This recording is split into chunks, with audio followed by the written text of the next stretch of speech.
and we are bitter critiques of the Muslim League first and the Hindu Mahasabha and RSS second for allowing this partition to take place, because we don't believe in religion-based nationhood. We believe that this nation was founded on composite nationhood. And if we believe that the hatred that is being brought into the electoral process, and we do believe that the quote-unquote secular parties also manipulated communal discourse. We quote Maulana Azad, we quote Jawaharlal Nehru, India's first Prime Minister, who said that this section 124 has no place, Indian Penal Code has no place on the statute book. However, it's a fact that even before 2014, no governments had the political will to repeal that section. Parliament is being used to destroy the Indian constitution and democracy brick by brick. The attempts to now regulate digital platforms, which has caused a huge controversy.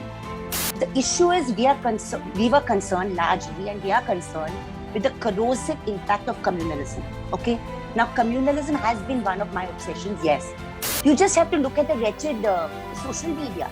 I mean, should we call it social media or should we call it anti-social media? I mean, it is not possible for rational dialogue to happen there without you becoming an object of a troll.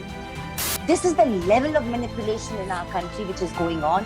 My real aim is that not enough vocal, middle-class, privileged Indians are outraged enough to raise their voices against it. Hello and welcome to this very special part of the interview. In this, we have with us Teesta Setalvad. She is a journalist and civil rights defender and a well-known face who comments on social issues. Thank you so much, ma'am, for talking to us here at The Logical Indian. Ma'am, India's status has been downgraded from free to partly free country as per the Freedom House report. And this week, another Swedish institute report also said that India has turned into electoral autocracy. How do you see this whole scenario? What do you think about this?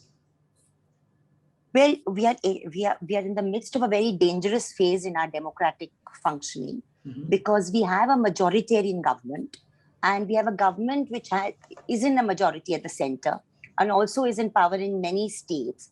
And while being in power, it is using the tools of parliament and assembly, and which is the legislature and the executive, to curtail the sovereignty of the people. So, in fact, laws are being passed which are anti-people, actions are being taken which are anti-people. So, in one sense, to quote a senior leader whom I had interviewed a few months ago, Parliament is being used to destroy the Indian constitution and democracy brick by brick. It's happening because those who are in power in Parliament have no regard for the constitution. So, it's an ideological issue and an issue which is very concerning to Indians and the rest of the world. Ma'am, other report by the Economic Intelligence Units has recently said that in 2020, India's Freedom Index came down by 2 points. How do you think is the health of democracy in this country today? See, I mean, you have to look at the attack on journalists. You have to look at the attempts to now regulate digital platforms, which has caused a huge controversy. You have to see the raids that take place on any political dissenters. You have to see the kind of attack that is taking place on young people, activists, whether it is Naudeep Kaur or Disha Ravi. I mean, these are activists who are expressing their opinion on climate change, on politics, on the way workers are treated in the Mewat area, in the Gurgaon area. It could be any of these issues, but somehow you have an establishment that cannot stomach the sovereignty of the people. Now, when I'm repeating this phrase, I want you to understand, because you've got a very esteemed portal, that the most important part of our preamble is constitution is the preamble, where it says, we the people of India. Who has put this government in power? It is the people of India. And the preamble talks about economic, political, and social justice. The preamble talks about eventually the sovereignty lying in its people. So if the government takes steps or passes policy measures or passes laws that a section of the people, small, large, middle, feel that are anti-people or anti-constitutional or anti a particular section, the government is duty-bound, constitutionally bound to listen to those views. But the government does not listen. But the government does not listen because it actually believes that now that we've captured political power, We can do what we like with that power. And they're treating that power as if it's their birthright.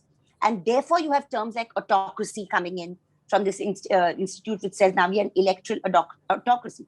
Some of us, years ago, when the Gujarat model was being applauded in the rest of the country, we said what we have in Gujarat is not a constitutional democracy, but a constitution, but an electoral mobocracy. And now this is true for the rest of India. Ma'am, in recent times, and several other reports have been suggesting that cases of sedition have increased in the country. Do you think this has increased in recent years, really, or this law was misused earlier also? What's your thought on that? See, it's very, very clear. I mean, we quote Maulana Azad, we quote Jawaharlal Nehru, India's first Prime Minister, who said that this section 124 has no place, Indian Penal Code has no place on the statute books.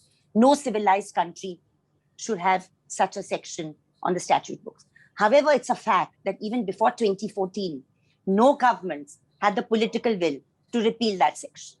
So that remains a question mark for other political parties as well. We cannot run away from that.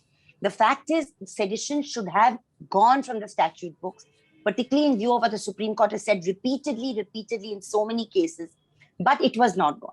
So now you have a situation where you have a government which is actually the most deleterious to democracy because it's ideologically opposed to the constitution. I mean, the ideological bedrock on which this government stands, which is the Rashtriya Swayam Sevak Sangh, believes that the constitution should be overturned and a Manusmriti-like structure should be brought in. That's their ideological worldview.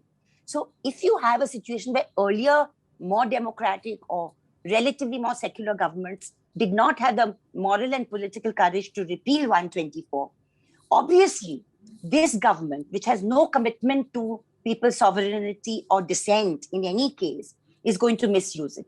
To answer your question, there has never been the misuse of sedition like we see now. Never. Even the parliament figures show it. Day before yesterday, the Minister of State for Home was forced to say this in parliament, that there have been far greater cases in the last 6.5 years than ever before. Having said that, the moral and political question is, why was it not repealed earlier? Ma'am, when you are saying that the government is at the fault, don't you think it will be a contradictory statement on your part because the government is elected by the people and it has come on majority? It's through democratic process. So the process may have been democratic, though there have been some questions about EVMs, etc., which I'll leave aside for the moment. The process may have been democratic, but does that mean that once a process is completed, that government does not represent all the Indian people, even those that did not vote for it? It's a question I ask you back. That suppose 31% of the electorate voted for this party, which is in power at the center. A whole 69% does not believe in that ideology or does not believe in the policies of this government. Can this government, in a truly constitutional democratic setup, ignore the views of the others? Ma'am, there is an allegation. I'm saying, no. Please, that's my answer to your question. That once elected, please ask me, but once elected, whether it is the Maharashtra government, Delhi government, or the central government, is duty bound to look at the concerns of all the people that come under its ambit, regardless of whether they voted for that party or not. That's good government. That's constitutional governance. But this government does not believe in constitutional governance. There's a video circulating just now in the context of the Bengal elections, which is saying, "Hum danda se bhi raj karenge, ya hum paisa se bhi raj karenge." And this is a Karyakarta speaking, because that has been drilled into their functioning, that once we have power, we will do anything and everything to retain it. What did we see in Meghalaya? What did we see in Puducherry? What did we see in Goa? Was that democracy? Buying over MLAs and MPs of other parties? Is that democracy? Or is that a mockery of the anti-defection law? So, I mean, there are flaws in our system which are being exploited brutally by the party in power. Ma'am, there is an allegation against you by your critics and several others that Teesta Setalvad ji keeps speaking only against BJP and the current establishment. Matlab, kuch bhi ho, ma'am does not like. How do you respond to that? Actually, it's a very good question, and I'm glad I'm being given a chance to answer it. Please look at the my public record post 1983 when I became a journalist, post 92-93 when I became a social activist come journalist. And we campaigned for years and years and years for the Justice Sri Krishna report, for justice for the victims of the Bombay violence 92-93, who was in power then. We campaigned in alliance with people in power, groups in Delhi for justice for the Sikh victims of 1984. Our magazine, Communalism Combat, repeatedly raised that issue. Who was in power in Delhi at the time, at the center and in the state, union territory? The issue is we were concerned largely, and we are concerned with the corrosive impact of communalism. Okay. Now, communalism has been one of my obsessions, yes. But we are also working for social justice. We are also working for forest rights, citizenship, etc.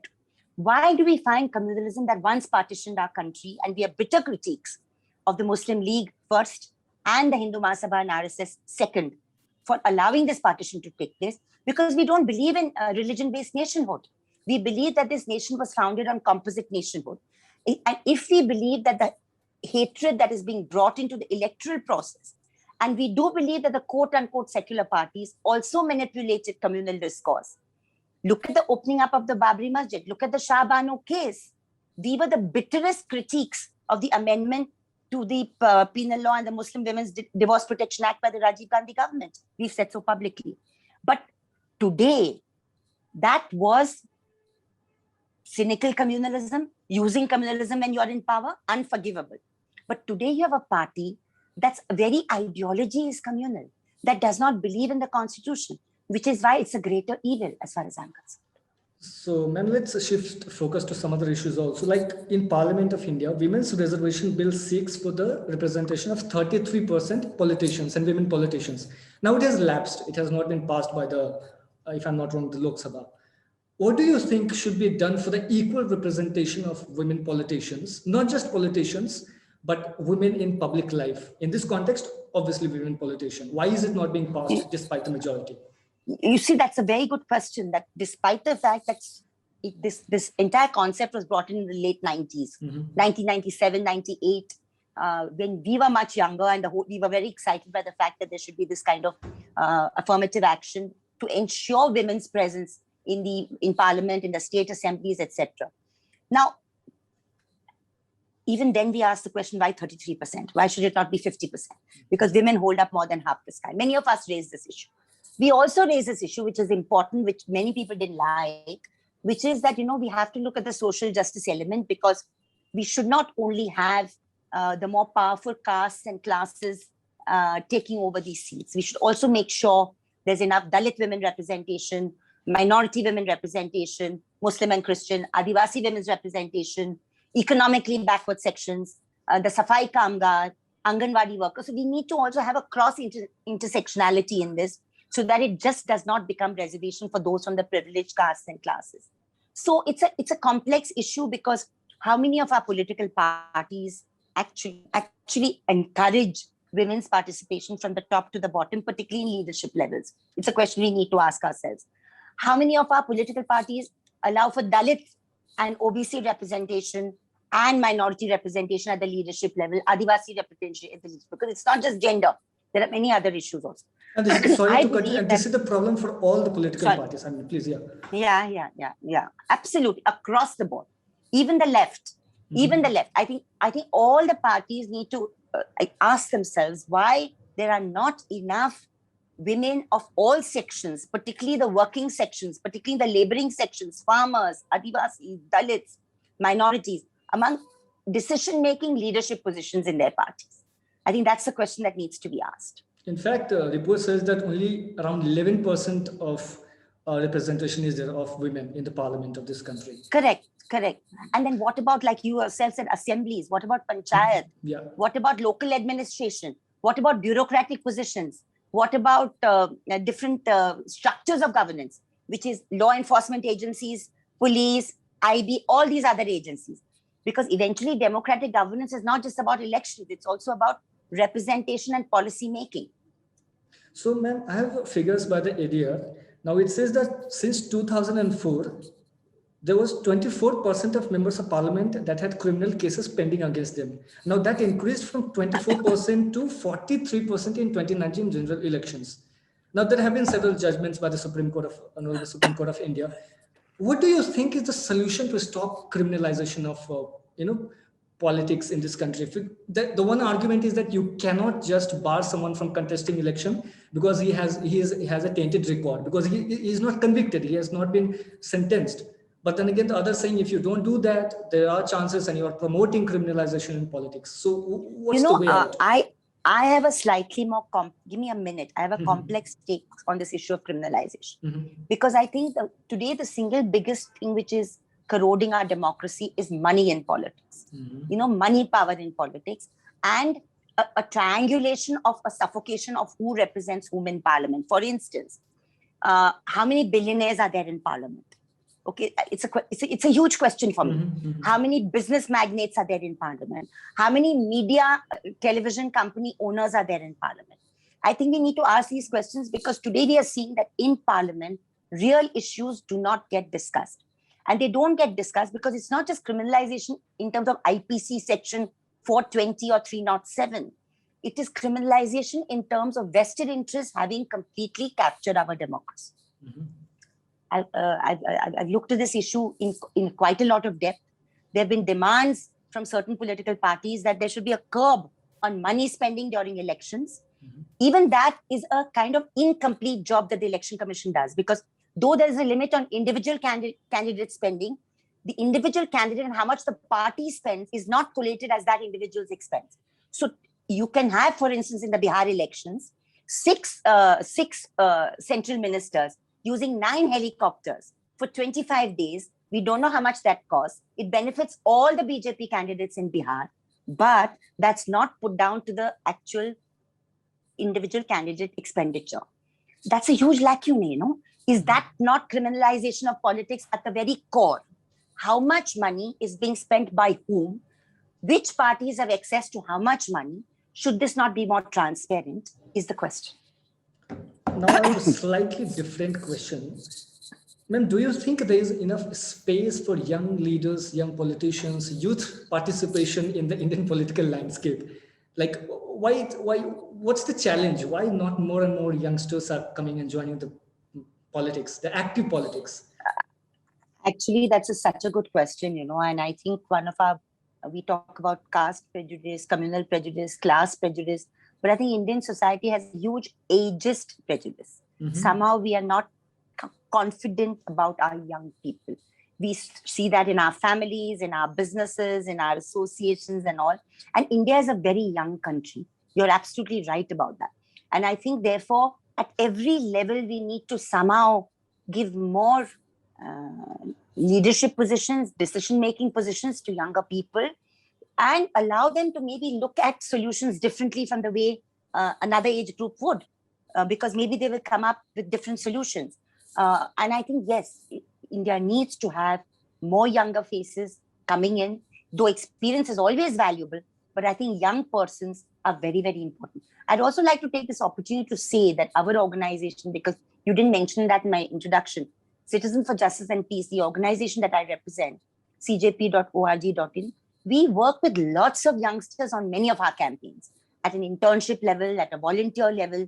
And we believe that these associations bring a lot of character and verve to the campaign, because you might be able to inform the campaign because of your experience, but the way the campaign pans out becomes more creative, becomes more energetic, becomes more multidimensional when more young minds come into it. I have 2 more questions. One is on the PM CARES Fund. Now, the kind of anonymity that it enjoys and the kind of controversies are there around it since its inception. How do you see on the whole PM CARES Fund itself? Why it is anonymous in nature? What do you expect me to say? Everything that needs to be said has been said. That it is not under the Controller and Auditor General. I mean, that should be enough to have 4 lakh people on the streets protesting against it. And instead, you have people supplicantly giving donations to it. That is the tragedy of this country. It is inherently a non-transparent, anti-democratic creation of this government, because it does not want to answer questions as to who is funding it and what this money is being used for. I mean, how can the PM CARES Fund, which is using the designate PM, ever be outside the purview of the Controller and Auditor General? I mean, and how come not enough people in India are scandalized by this? When we talk about morality, when we talk about criminalization, is this not criminalization of politics at the very highest level? And my last question is, do you think the space for dissent is shrinking in this country, and what should be done for that? I know you have initially said that you spoke something in that direction, but do you think it is shrinking, and what should be done? It is shrinking, and it is being made to shrink deliberately by a party in power that believes that it should never be thrown out of power democratically. It is misusing every manner of oppression that the state is capable of. Its law enforcement agencies, false cases, raids, terror, violence, hate speech, hate writing, all of this it is using to prevent voices from expressing their opinion. You just have to look at the wretched social media. I mean, should we call it social media or should we call it anti-social media? I mean, it is not possible for rational dialogue to happen there without you becoming an object of a troll and an entire systematic, paid, financed troll campaign. You know, everybody knows how the trolls work. Everybody knows how the BJP troll army works. Yet we are living with it within the world's largest democracy. I mean, it's absurd that you can actually hire people in call centers, thousands of them, whether it is in Mumbai or Delhi or Bengal, and actually use these young people, manipulate their minds with propaganda simply to spew hate. This is the level of manipulation in our country which is going on. My real pain is that not enough vocal, middle-class, privileged Indians are outraged enough to raise their voices against. Thank you so much, ma'am, for talking to us here at The Logical Indian. Thank you so much for the time. Thanks so much. Thank you so much.